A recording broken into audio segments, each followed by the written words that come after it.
नमस्कार, आपण बघत आहात सत्य टॉक न्यूज चॅनल, शोध सत्यतेचा. काही व्यापारी, सोने व्यापारी आणि त्यांनी पोलीस स्टेशनच्या समोर क्रिया केला.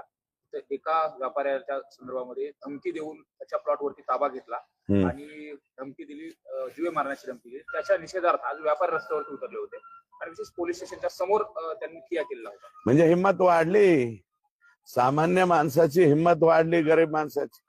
यापूर्वी व्यापारी आणि हे 500 व्यापारी हे गाव सोडून गेलेत हे आकाच्या आणि ह्यांच्या भीतीने.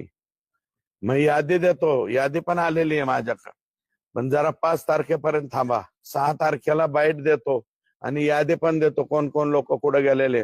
यादी देतो, तुम्ही मीडिया जा, त्यांना विचारा हे कशामुळे शहर सोडून आले. शहर सोडते लोक, हे आता कोणाच्या प्लॉटच्या कोणी ताब्या घ्यायच्या.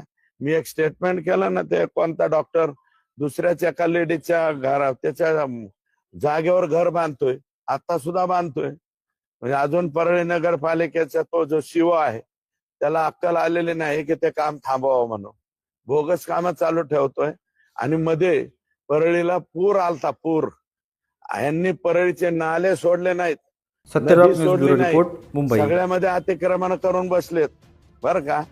आणि त्याच्यामुळं परळी शहरामध्ये पाणी घुसलं आणि नंतर नाटक दाखवते 10-10 हजाराचे किट देतो म्हणून. अरे तुमचे 10-10 हजाराचे किट कशाला लोकांना नुकसान भरपायचे. पहिलं परळी शहराचे नाले तुंबवले, नदीत तुंबवली, त्या राखेमुळं लोकांचं वाटोळं झालं.